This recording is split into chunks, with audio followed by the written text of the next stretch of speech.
প্রিয় শিক্ষার্থীরা, জোরারগঞ্জ আদর্শ উচ্চ বিদ্যালয় অনলাইন ক্লাসে সবাইকে স্বাগত জানাচ্ছি।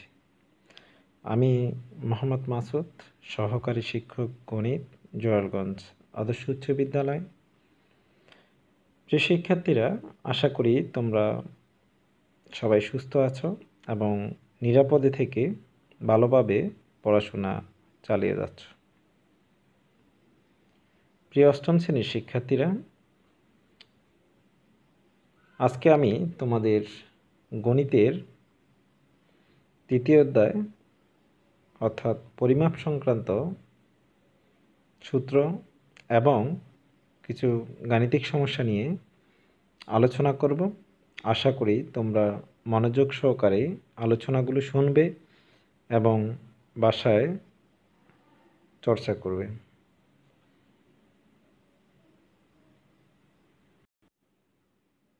শিক্ষার্থীরা, প্রথম আমরা আয়তাকার ক্ষেত্রের ক্ষেত্রফলের সূত্রটি জেনে নিই।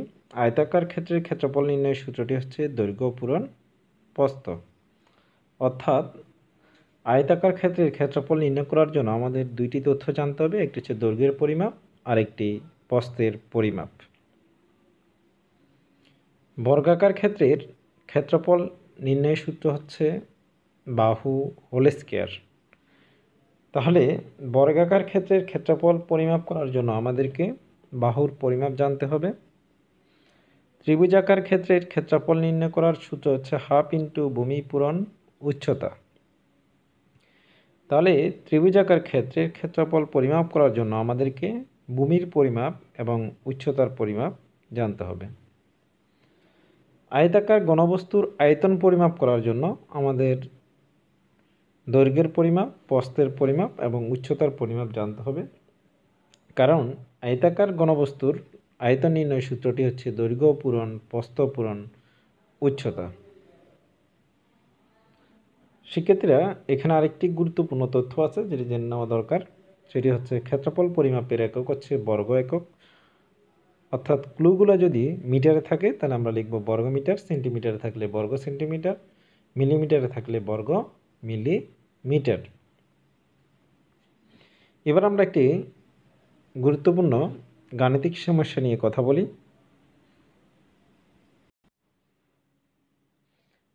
এগারো নং প্রশ্নটি হচ্ছে, আয়তাকার একটি ক্ষেত্রের ক্ষেত্রফল 10 একর এবং তার দৈর্ঘ্য প্রস্থের 4 গুণ। ক্ষেত্রটির দৈর্ঘ্য কত মিটার? একটু খেয়াল করবে, আমার ক্ষেত্রফল দেওয়া আছে একরে আর দৈর্ঘ্য বের করতে হবে মিটারে। তাহলে আমার প্রথম ডিটি হচ্ছে ক্ষেত্রফলকে, যেহেতু ক্ষেত্রটির দৈর্ঘ্য মিটারে বের করতে হবে, তাহলে ক্ষেত্রফলকে একর থেকে বর্গ মিটারে নিয়ে আসতে হবে। একরকে ক্ষেত্রফলে নিয়ে আসার জন্য আমাদেরকে একটি সূত্র জানতে হবে, 1 একর সমান কত বর্গ মিটার। আমরা জানি 1 একর সমান 4046.86 বর্গ মিটার, অর্থাৎ 4046.86 বর্গ মিটার। তাহলে আমরা 1 একর থেকে 10 একর সমান কত বর্গ মিটার তা বের করতে পারবো। তাহলে আমরা কিভাবে লিখব? আমরা জানি 1 একর সমান 4046.86 অর্থাৎ 4046.86 বর্গ মিটার। তাহলে সুতরাং 10 একর সমান কত হবে? 4046.86 গুণ 10 বর্গ মিটার। 4046.86কে 10 দ্বারা গুণ করলে আমরা কত পাবো? 4046.86 বর্গ মিটার। এই শিক্ষার্থীরা, স্ক্রিনে গাণিতিক সমস্যাটির সমাধান দেওয়া আছে, তোমরা দিকে লক্ষ্য করো। তাহলে আমরা 10 একর সমান 40,468.6 বর্গ মিটার পেলাম। এবার আমরা পরবর্তী ক্লুর দিকে দেখি। তার দৈর্ঘ্য প্রস্থের 4 গুণ। দৈর্ঘ্যটা হচ্ছে প্রস্থের কয় গুণ? 4 গুণ। তাহলে আমাদেরকে কি ধরতে হবে? প্রস্থ ধরতে হবে। তা আমরা মনে করি ক্ষেত্রটির প্রস্থ ক মিটার। তাহলে দৈর্ঘ্য কত হবে বলো? দৈর্ঘ্য হবে 4 গুণ ক, অর্থাৎ 4 ক মিটার, যেহেতু দৈর্ঘ্য প্রস্থের 4 গুণ। তাহলে ক্ষেত্রফল কত হবে? দৈর্ঘ্য পূরণ প্রস্থ, অর্থাৎ 4 ক গুণ ক সমান 4 ক স্কয়ার বর্গ মিটার। তাহলে আমরা 4 ক স্কয়ার সমান কত লিখতে পারি? 40,468.6, বা ক স্কয়ার সমান কত হবে তাহলে? 40 46 8.6 ভাগ 4। যেহেতু 4 ক স্কয়ারের সাথে 4 এটা গুণ আকারে আছে, বাম পক্ষ থেকে ডান পক্ষে আসতে হলে তাহলে কি করতে হবে? কি আকারে আসবে? ভাগ আকারে আসবে। গুণ আকারে থাকলে কি আকারে আসবে? ভাগ আকারে আসবে। 40,468.6কে 4 দ্বারা ভাগ করলে আমরা কত পাবো? 10,117.15। এরপরে এটা হচ্ছে কার মান? ক স্কয়ারের মান। ক স্কয়ার মান থেকে ক এর মান বের করতে হলে আমাদেরকে বর্গমূল করতে হবে। তাহলে বর্গমূল করলে আমরা পাবো ক সমান 100.5840, অর্থাৎ প্রস্থ, আয়তাকার ক্ষেত্রটির প্রস্থ 100.5840 মিটার। যেহেতু আমার প্রশ্ন হচ্ছে ক্ষেত্রটির দৈর্ঘ্য কত মিটার, তাহলে দৈর্ঘ্য 4 ক মিটার। 4 ক এর জায়গায় কি লিখবো আমরা? 100.5840। তাহলে কি হবে? 4 গুণ 100.5840 মিটার। গুণ করলে আমরা পাবো 402.3361, অর্থাৎ 402.34 মিটার প্রায়। তাহলে আমরা ক্ষেত্রটির দৈর্ঘ্য পেলাম 402.34 মিটার। আশা করি শিক্ষার্থীরা তোমরা গাণিতিক সমস্যাটি সমাধান বুঝতে পেরেছ। বাসায় আবার চেষ্টা করবে, আশা করি পারবে। এরপরও যদি তোমাদের বুঝতে অসুবিধা হয় কমেন্ট বক্সে লিখতে পারবে, অথবা সরাসরি আমার কাছে ফোন দিও, সমস্যাটির সমাধান জেনে নিতে পারবে। এবার আমরা আরেকটি সমস্যার দিকে তাকাই। একটি আয়তাকার ক্ষেত্রের দৈর্ঘ্য 48 মিটার,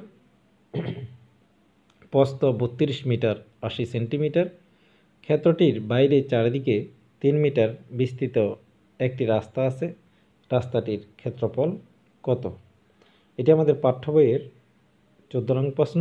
তাহলে আমরা তথ্য অনুসারে একটি চিত্র এঁকে নিলাম, যার দৈর্ঘ্য 48 মিটার, প্রস্থ 32 মিটার 80 সেন্টিমিটার, এবং ক্ষেত্রটির বাইরে যেহেতু 3 মিটার বিস্তৃত একটা রাস্তা আছে, তাহলে ক্ষেত্রটির বাইরে 3 মিটার প্রশস্ত একটা রাস্তা এঁকে নিলাম।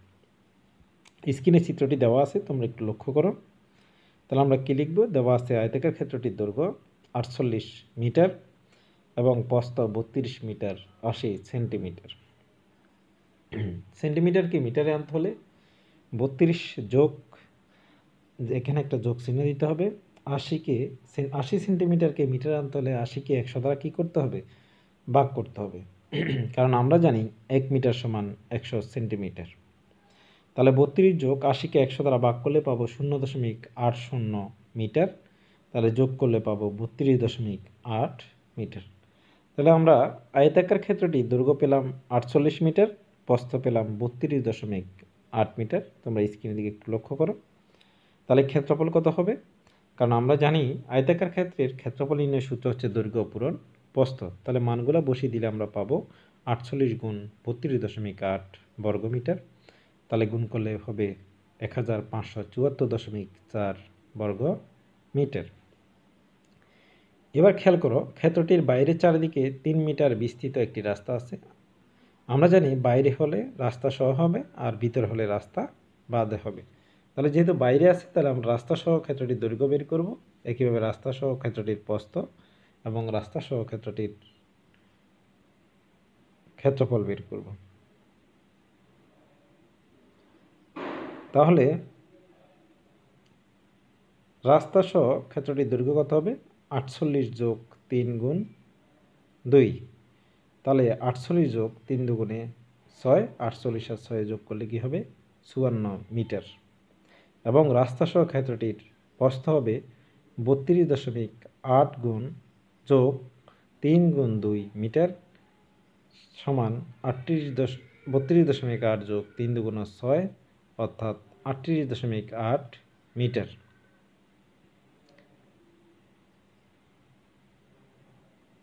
সুতরাং রাস্তাসহ ক্ষেত্রটির ক্ষেত্রফল হবে দৈর্ঘ্য পূরণ প্রস্থ অর্থাৎ 54 গুণ 38.8 বর্গ মিটার। তাহলে দুইটা গুণ করলে হবে 2095.2 মিটার। তাহলে শিক্ষার্থীরা, আমরা আয়তাকার ক্ষেত্রটির ক্ষেত্রফল পেয়েছি 1574.4 বর্গমিটার এবং রাস্তাসহ ক্ষেত্রটির ক্ষেত্রফল পেয়েছি 2095.2 বর্গমিটার। এখন আমার প্রশ্ন হচ্ছে রাস্তাটির ক্ষেত্রফল কত তা বের করতে হবে। তাহলে রাস্তাটির ক্ষেত্রফল বের করতে হলে আমাদেরকে কী করতে হবে একটু চিন্তা করো। রাস্তাটির ক্ষেত্রফল বের করতে হলে আমাদেরকে রাস্তাসহ ক্ষেত্রটির ক্ষেত্রফল থেকে ক্ষেত্রটির রাস্তা বাদে ক্ষেত্রফলটা কী করতে হবে, বিয়োগ করতে হবে। অর্থাৎ 2095.2 থেকে 1574.4 বর্গমিটার বাদ দিতে হবে। তাহলে সুতরাং রাস্তার ক্ষেত্রফল কত হবে, 2095.2 বিয়োগ 1574.4 বর্গ মিটার। তাহলে 2095.2 থেকে 1574.4 বর্গ মিটার বাদ দিলে আমরা কত পাবো, 520.8 বর্গ মিটার। সুতরাং রাস্তাটির ক্ষেত্রফল 520.8 বর্গ মিটার। প্রিয় শিক্ষার্থীরা, আশা করি যে দুইটি গাণিতিক সমস্যা আমরা আজকের ক্লাসে আলোচনা করেছি তোমরা বুঝতে পেরেছ। তারপরও বাসায় তোমরা চর্চা করবে এবং যদি বুঝে না থাকো তাহলে কমেন্ট বক্সে লিখতে পারবে অথবা সরাসরি আমার সাথে যোগাযোগ করবে। আমরা আজকের ক্লাস এখানে শেষ করছি। আজকের ক্লাসের মাধ্যমে আজকে একটা গুরুত্বপূর্ণ তথ্য দিতে চাই তোমাদেরকে। আগামী 10 তারিখ তোমাদের বার্ষিক মূল্যায়ন পরীক্ষার প্রশ্নপত্র দেওয়া হবে। সুতরাং সেই হিসাবে তোমরা প্রস্তুতি গ্রহণ করবে। আজকে ক্লাসে আমাদের একটি বাড়ির কাজ থাকবে। প্রশ্নটি হচ্ছে আমাদের পাঠ্য বইয়ের 15 নং প্রশ্ন। একটি বর্গাকার ক্ষেত্রের এক বাহুর দৈর্ঘ্য 300 মিটার এবং এর বাইরে চারিদিকে 4 মিটার চওড়া একটি রাস্তা আছে। রাস্তার ক্ষেত্রফল কত? বর্গাকার ক্ষেত্রের ক্ষেত্রফল নির্ণয় করার যে সূত্র তা আমরা ক্লাসের শুরুতে জেনেছি। আশা করি তোমরা গাণিতিক সমস্যাটি সমাধান করতে পারবে। সবার জন্য শুভকামনা জানিয়ে আমি আজকের ক্লাস এখানেই শেষ করলাম। আল্লাহ হাফেজ।